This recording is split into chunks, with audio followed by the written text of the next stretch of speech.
Então, hoje vamos lá começar com o nosso estudo de Paulo, a carta de Paulo aos Efésios. Vou tentar fazer esse estudo também só em três aulas, para pegar 2 capítulos por dia, porque vai dar para fazer, porque é muito legal.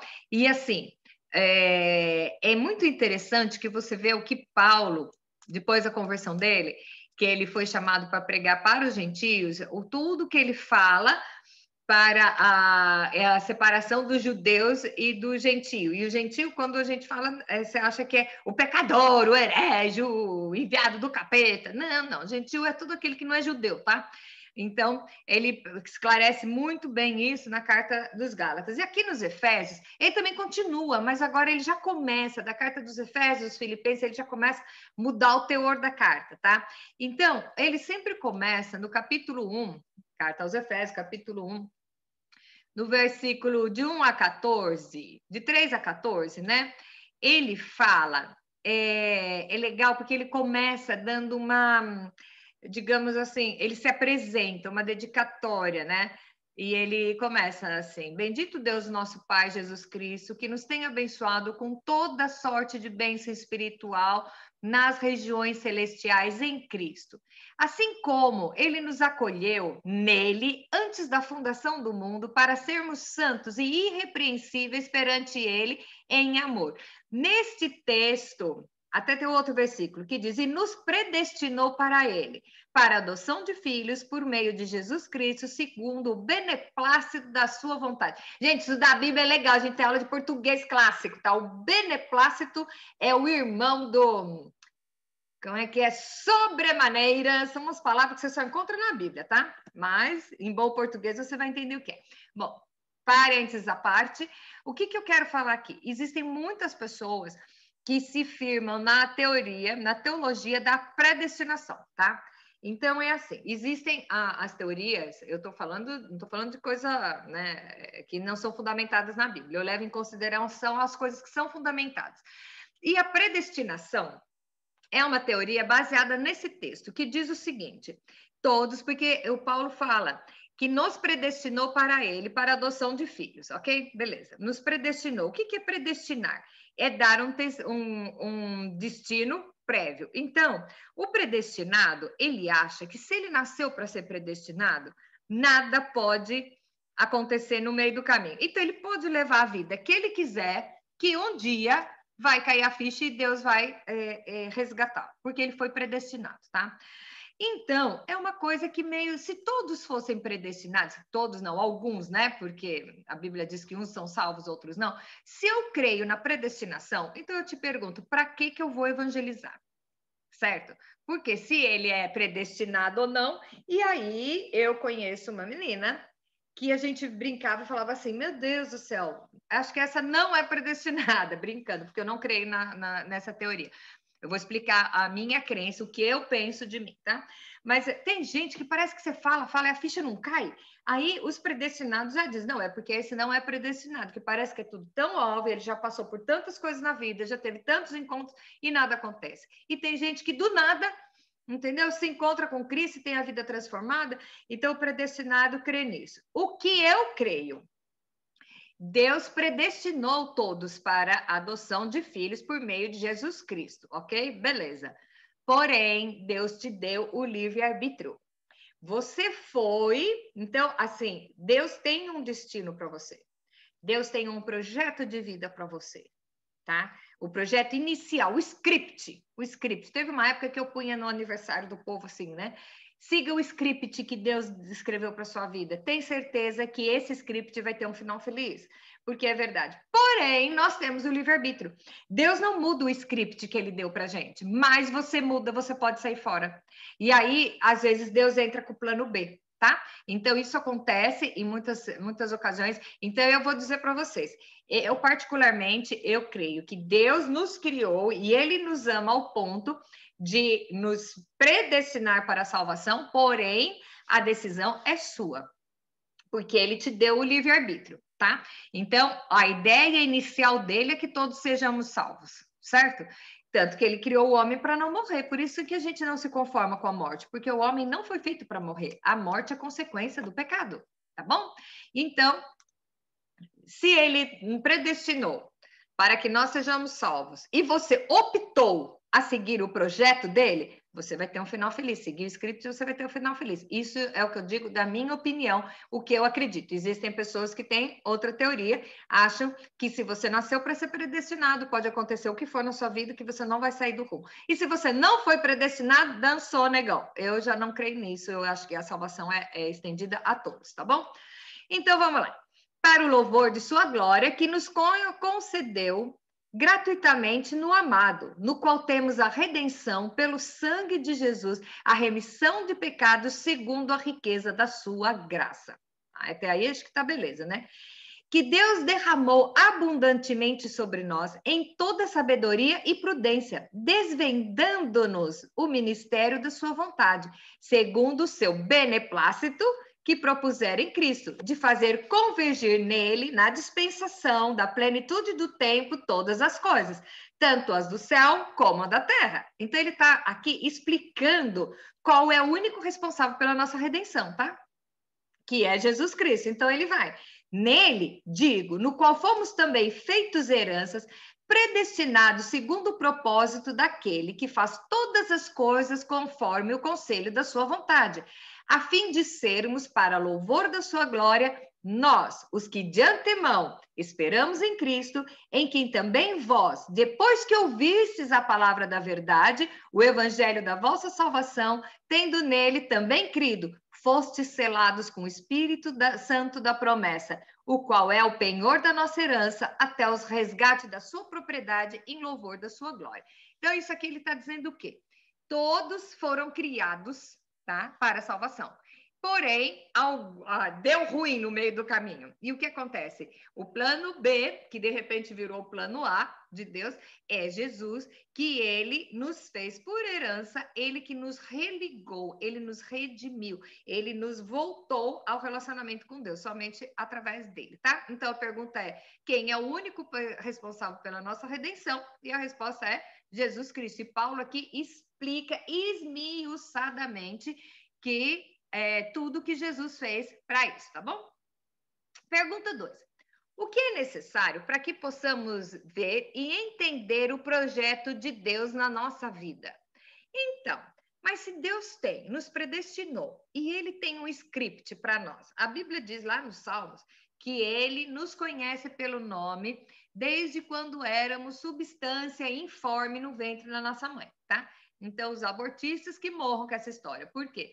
Se ele diz que lá no ventre da sua mãe você já tinha um nome e ele te chamava pelo nome, então o aborto é um assassinato, tá bom? Então tá.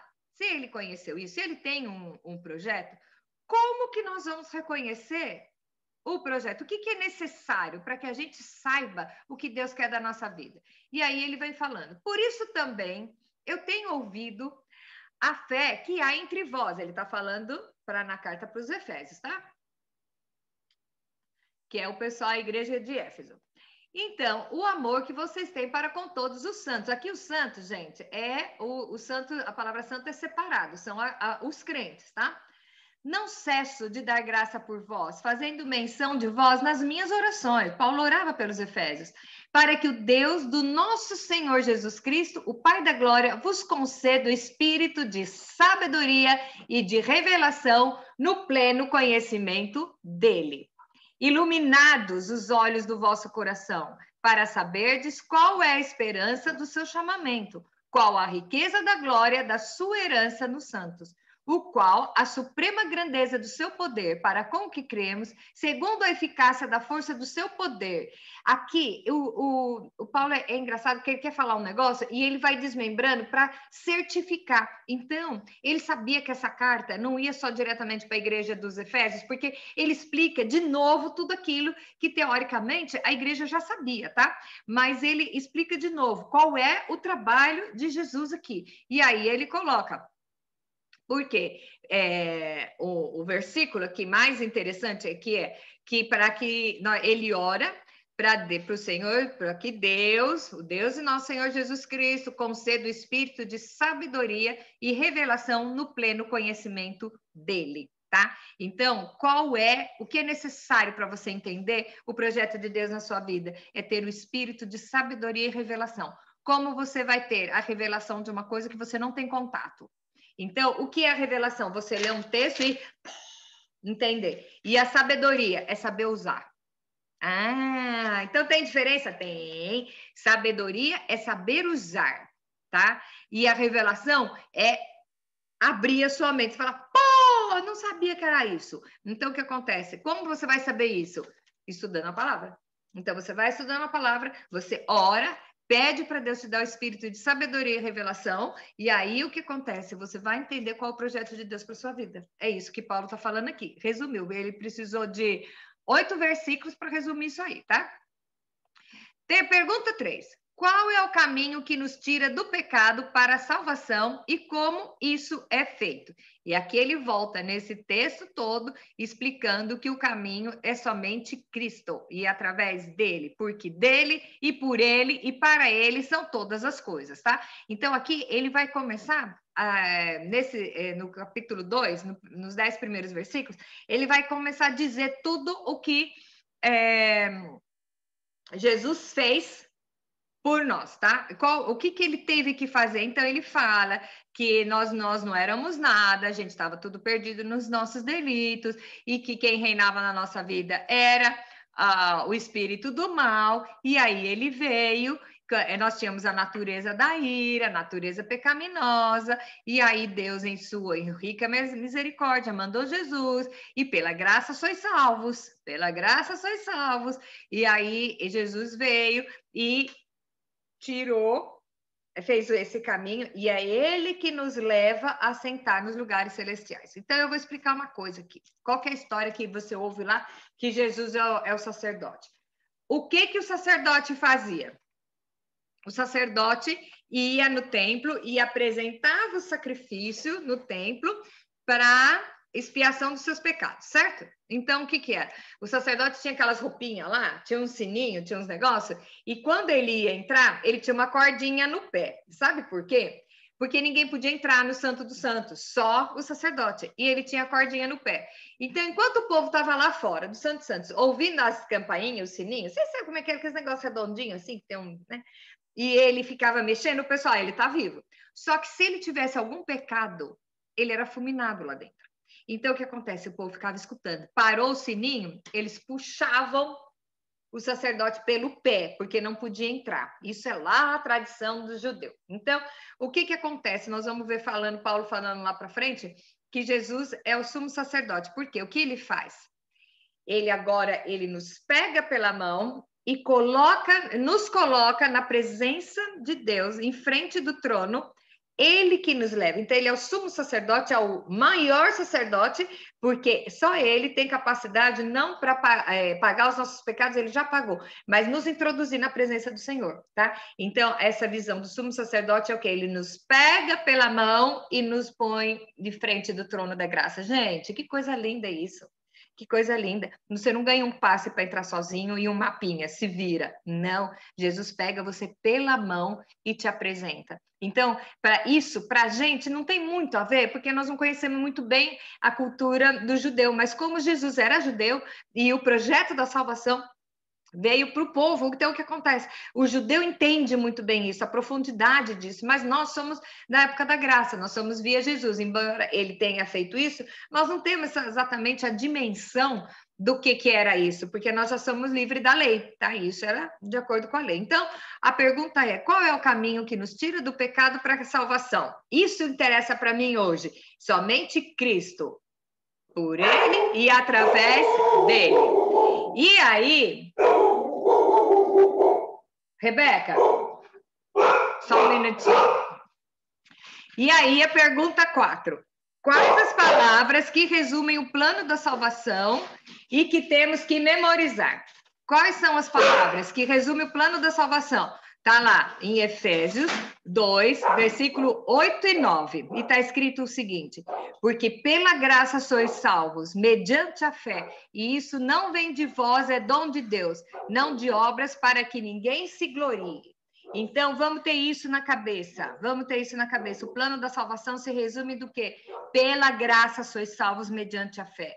E isso não vem de vós. Então, não adianta você conquistar a sua salvação pelos seus próprios meios, porque nós somos salvos pela graça. Então, todo aquele esquema do Santo dos Santos, do sacrifício no altar, tudo aquilo já foi abolido, aquilo não existe mais. Nós somos salvos pela graça, e a graça é dom de Deus. Então, o versículo que a gente tem que decorar é exatamente esse. Efésios 2, de 8 e 9. Porque pela graça sois salvos mediante a fé. E é isso aí, e é daí que Lutero começou a pegar quando foi fazer a reforma, tá? E aí, a pergunta 5. Quem é que une as diferenças das pessoas e como? Aqui. É interessante, porque é o seguinte, esse texto é muito legal, e eu vou ter que ler porque, assim, ele é contundente. Então, ele diz o seguinte: portanto, lembrai-vos de que outrora, vós, gentios na carne, chamados incircuncisão por aqueles que se intitulam circuncisos na carne por mãos humanas. Naquele tempo, estáveis sem Cristo, separados da comunidade de Israel e estranhos às alianças da promessa, não tendo esperança e sem Deus no mundo. Isso aqui é uma pessoa sem Cristo. Isso é uma pessoa perdida nos próprios delitos, tá? Então, o que é que vai unir a diferença das pessoas? Essa é a pergunta. E aí vem o próximo versículo. Mas agora, em Cristo Jesus, vós que antes estáveis longes, foram aproximados pelo sangue de Cristo, porque ele é a nossa paz, o qual de ambos fez um, e tendo derribado a parede da separação que estava no meio, a inimizade, aboliu na sua carne a lei dos mandamentos na forma de ordenanças, para que dos dois criasse em si mesmo um novo homem fazendo a paz, e reconciliasse ambos em um só corpo com Deus, por intermédio da cruz, destruindo por ela a inimizade. A cruz destrói a inimizade entre os povos. Então, é o seguinte, se você acredita, se você é judeu e se você é gentio, pela cruz todos somos unidos, não há diferença. Nós vimos lá na carta aos Gálatas que não, para Deus não há homem, mulher, gentio, pobre, rico, não há nada disso. Branco, preto, xadrez, não há nada disso. A cruz une. E aqui ele está falando a diferença das pessoas em Cristo, ela se termina. Então, isso vamos dizer que é um preâmbulo do céu, que é onde todos nós vamos ter um corpo glorificado e nós vamos estar no mesmo lugar. Então, o que é? Você pode ter diferença de cultura, você pode ter diferença de informação, você pode ter diferença de qualquer coisa. Porém, quando Cristo é o centro, todas essas diferenças se vão, porque o objetivo é um só. Então, ele fala, e vindo... Jesus, né, evangelizou paz a vós outros. Evangelizar, a palavra evangelho é boas novas, tá? Evangelizar é trazer as boas novas. A vós outros que estáveis longes e paz também aos que estavam perto. Então, Jesus veio para unir, tirar esse negócio, quem está longe, porque diz que a barreira que estava no meio, a parede, aqui Paulo fala, a parede da separação era a inimizade. Então, quando você vê pessoas, tá, se degladiando, sabe? Brigando, se matando, se comendo um ao outro, que nós vimos no estudo lá do final de Gálatas da semana passada, que o povo, eles estavam se devorando um ao outro, se mordendo. Gente, a paz de Cristo não está reinando, porque mesmo que eu tenha diferenças com você, quando Cristo é o centro da atenção, tudo isso se acaba, tá bom? E é isso que ele está falando aqui. Assim, já que não somos... Porque por ele ambos temos acesso ao Pai em um espírito. Assim já não sois estrangeiros e peregrinos, mas somos concidadãos com os santos e sois a família de Deus, edificados sobre o fundamento dos apóstolos e profetas, sendo ele mesmo, Cristo Jesus, a pedra angular, no qual todo edifício bem ajustado cresce para santuário dedicado ao Senhor, no qual também vós juntamente estáis sendo edificados para a habitação de Deus no Espírito. Vamos explicar isso aqui. Parece complicado, mas não é. Então, Paulo está falando, resumindo, que ele é a unidade de todo mundo. Para quê? Quando Deus, ele é o centro da atenção e Jesus é o foco. Jesus é a pedra angular. Você sabe o que é a pedra angular? Da construção? é a base, seria uma coluna, tá? Então, aí que ele fala, quando Jesus, todo o edifício, a minha vida, é bem ajustado e eu tenho Jesus como a pedra angular, o pilar da minha construção, esse edifício vai ser edificado, ele vai crescer para ser dedicado ao Senhor. Então, eu te digo, a sua vida, tá? Está sendo construída em cima de um pilar que é Cristo, para que esse edifício seja habitado pelo Espírito de Deus. Então, o resumo desse texto, eu vou até colocar depois, se vocês quiserem, eu mando para vocês, porque é muito legal. Primeiro, todos éramos pecadores, ninguém consegue ser justo por si mesmo, ponto. Nós fomos aproximados a ele porque ele derrubou as paredes da separação, que é a inimizade. Ele aboliu a carne, o sexo, cor, classe social, cultura, ele aboliu tudo isso. Todos somos filhos de Deus, ok? Todos os que aceitarem Jesus, né? Ok. E aí, toda e qualquer estrutura precisa ser fundamentada nele. E a nossa vida precisa ser edificada para ser um templo habitado pelo Espírito Santo. Quando Jesus, nunca a Trindade esteve junta na terra, tá? Quando Jesus desceu, o Espírito Santo não estava. O Espírito Santo só desceu depois que Jesus subiu aos céus, tá? E diz que o Espírito Santo habita em nós. Ok, beleza. Então eu te pergunto, se o seu corpo, a sua vida é templo do Espírito Santo, o que você vai fazer com isso? Então eu quero terminar a nossa meditação de hoje em 5 pontos. A sua vida, vamos imaginar a nossa vida como uma construção, tá? Um prédio. A sua vida é um salão vazio? Tá tudo limpinho, eu mantenho minha vida limpinha, eu não cometo pecado, tudo que eu peco, eu já peço perdão logo em seguida. A minha vida é um salão vazio? Ok, tá, beleza. A sua vida é um lugar onde aluga salas para qualquer um ocupar? Isso aí é o quê? É aquilo que nós vemos a propaganda, o marketing. Assista o vídeo das últimas igrejas do Apocalipse, que nós vamos falar da igreja de Laodiceia, tá? Então, que é o quê? É a ideia de que você tem que ficar bem com todo mundo, então você engole muitas coisas para poder ser simpático com todo mundo, o politicamente correto. Então, a sua vida é uma sala que você é um prédio que você aluga sala para qualquer um. Qualquer um pode entrar e habitar dentro do seu templo, que é o Espírito Santo, do seu templo, que é o seu corpo, e onde deveria estar habitando o Espírito Santo? Ou o seu corpo, a sua vida, é o templo de adoração ao Senhor e que o Espírito Santo vai poder habitar e se alegrar nele? Então, eu pergunto, até que ponto você pode colocar qualquer pessoa dentro do seu corpo? Isso eu não estou dizendo para você cortar a relação com as pessoas, não é isso. Mas quem você vai deixar influenciar dentro do seu templo, que é a pedra angular, é construída por Cristo, construída em cima dele, e que o objetivo é que o Espírito Santo venha a habitar. Então, eu pergunto, todos os lugares onde você vai, o Espírito Santo pode, eu estou falando para crente, então, teoricamente, assim, já se deduz que o Espírito Santo habita em você. Então, a minha pergunta é, você sabia que em todo lugar que você vá, o Espírito Santo está junto? Ele entra com você em todos os lugares ou há alguns lugares que ele fica parado na porta esperando você voltar? Todas as coisas que você faz. Nós já fizemos um estudo sobre isso, que é em seus passos o que faria Jesus.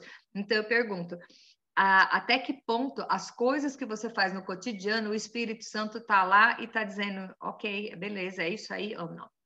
Nós temos um hábito na nossa cultura de falar que nós temos a consciência, né? Nós temos um sexto sentido. Ai, a minha consciência ficou pesada. Gente, esse negócio da consciência é o Espírito Santo falando assim, você fez coisa errada. Só que tem um detalhe, quando você é sensível, você está alinhado com o Espírito Santo, você ouve a voz e você já identifica que é ele. Tem que parar de fazer isso, eu vou fazer isso, tudo bem. Se você começa a não ouvir e ouvir os barulhos do mundo, já o Espírito Santo está falando e você não está percebendo. Ou você não quer, porque não é conveniente para satisfazer a sua necessidade da hora. E eu vou encerrar com uma frase do Leandro Barreto, que é o seguinte, jamais se esqueça, tá? E agora a frase dele é assim, a necessidade derruba o padrão. E aí eu vou delongar, né? A conveniência derruba o padrão. A comodidade derruba o padrão. Então, Jesus não nos chamou para sermos confortáveis, ele nos chamou para sermos santos. Então, de tudo isso que nós estudamos aqui, nós já sabemos que é todo mundo igual, está todo mundo no mesmo barco, mas o diferencial é o quê? O que eu vou fazer com a minha vida? A minha vida está sendo construída um templo para o Espírito Santo de adoração ao Senhor, um lugar vazio, onde ninguém entra, ninguém sai, é um oco, ou um lugar que eu alugo sala para qualquer um. Qualquer ideia pode entrar, qualquer ideia é bem-vinda e fica lá dentro, tá? E não vou nem responder, eu vou deixar essas perguntas para você, e se você tiver dúvida, não responder, leia de novo, a resposta está lá, tá? Tudo lá que está escrito na Bíblia, mas se você quiser ver bem mesmo, nós estamos lá, a carta aos Efésios, capítulo 1 e 2. Então, eu quero deixar essas palavras com vocês essa semana, que é isso. Qual é a importância da minha vida, tá? Estudar a palavra de Deus e não colocar uma lição prática para o dia de hoje, ela é meio que inútil, tá? Então, o que nós estudamos aqui? Então, eu quero só deixar marcado com vocês esse desafio. Qual tipo de construção é a minha vida? Tá? Então, nós temos aqui opções. É um salão vazio? É um lugar onde eu alugo sala para todo mundo? Ou é um templo de adoração ao Senhor, onde o Espírito Santo vai habitar? Escolha a alternativa correta e seja feliz. A gente se encontra lá na glória. Beijo! Até o estudo 2. Tchau, tchau!